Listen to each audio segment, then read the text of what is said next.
سلام دوستان، خوش اومدید به این ویدیو. توی این ویدیو روش ساخت جیمیل یا همون ایمیل آدرس رو براتون آموزش میدم.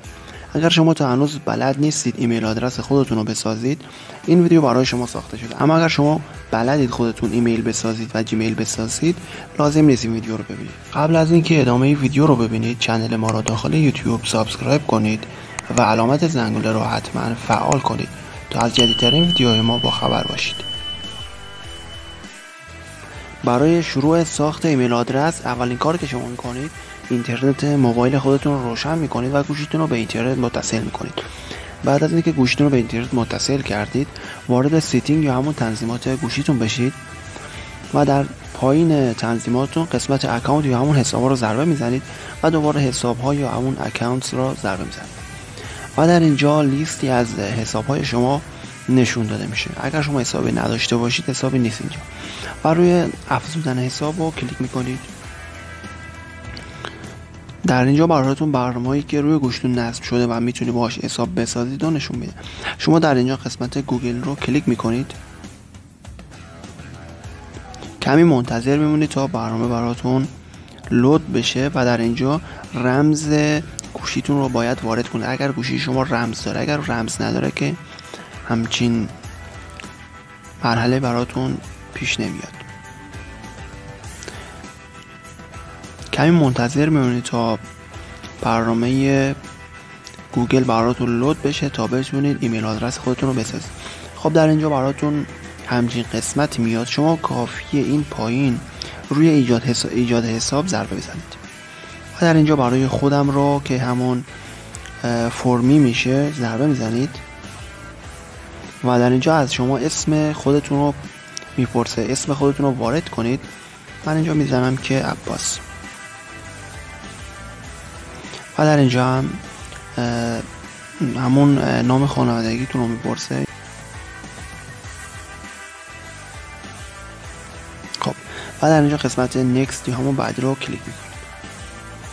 در اینجا سال تولدتون، ماه تولدتون و روز تولد و جنسیت رو از شما سوال میکنه. شما میتونید اطلاعات درست رو بدید یا اینکه اطلاعات غلط بدید، فرقی نمیکنه.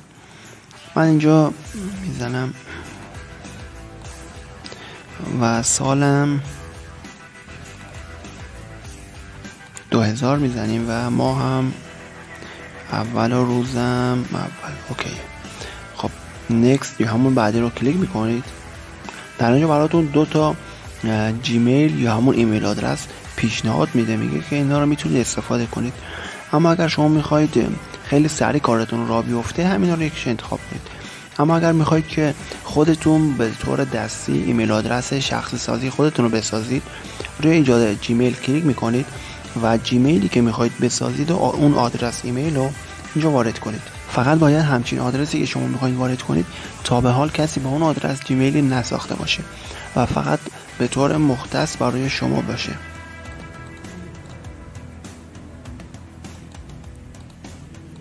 من اینجا وارد کردم عباس 60. تست کنیم ببینید اوکی یا نه. ببینید که اوکی نیست و میگه که قبلا همچین حساب ساخته شده و شما میتونید یه چند تا عدد آخرش بذارید یا اینکه از نقطه استفاده کنید. میذارم نقطه.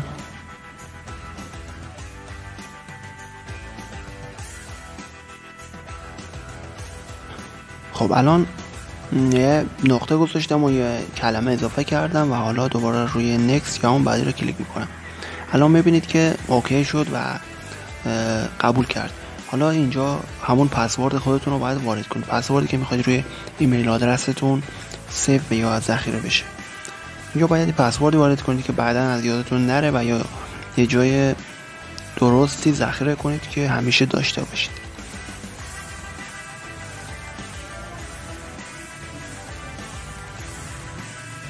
خب من یه رمزی وارد کردم و روی نکست کلیک میکنم. اینجا برام گفت که گذرواژه‌تون خیلی ضعیفه، یه گذرواژه قوی تر پیدا کنید. من همین رو دوباره تکرار میکنم و چند تا از اینا استفاده میکنم. خب دوباره روی نکست کلیک میکنم. ببینید که اوکی شد. اینجا براتون از شما میپرسه که شماره تلفن باید وارد کنید تا تایید کنید که شما ربات نیستید. شما باید اینجا شماره تلفن خودتون رو وارد کنید. اینجا میتونید کشورتون انتخاب کنید. کشور افغانستان یا ایران اینجا وجود داره و هیچ مشکلی هم نداره. شما بعد اینکه کشورتون انتخاب کردید یه شماره موبایلتون رو وارد میکنه و یه SMS یا همون یه پیامک براتون ارسال میشه. پیامک اینجا وارد میکنید و اوکی. من به طور مثال وارد میکنم.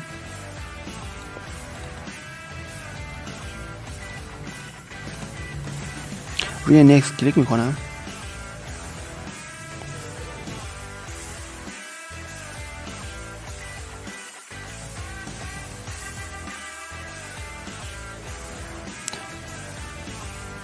خب دیدید که کد اوکی شد و تایید شد و اوکی شد.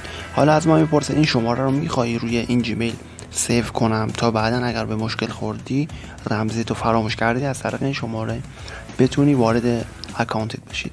من روی رد شدن کلیک میکنم و نمیخوام روی جیمیلم سیو بشه. خب میبینید که ایمیل آدرس ما ساخته شد و اسم من و ایمیل آدرس من.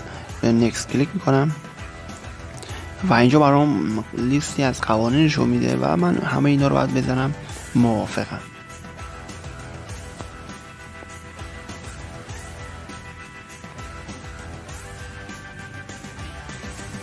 خب دیگه میبینید که برام اوکی شد. خب دوستان اوکی شد و برگشتم دوباره به اینجا. در این قسمت دوباره میبینید که اینجا برام اون حسابی که ساختم و اینجا آورده عباس فارس 6060 و شما میتونید دیگه با همین روش خیلی ساده بتونید ایمیل آدرس های خودتون رو بسازید. برای استفاده از جیمیل فقط کافیه وارد برنامه جیمیل بشید. این برنامه جیمیل رو میتونید از گوگل پلی دانلود کنید. اگر روی گوشی شما نصب نیست وارد جیمیلتون میشید و لیستی از جیمیل هایی که رد و بدل شده اینجا براتون نشون داده میشه. میتونید مثل پیام دادن ازش استفاده کنید. برای بعضیا ایمیل بزنید، از بقیه ایمیل دریافت کنید و به همین صورت میتونید ازش استفاده کنید.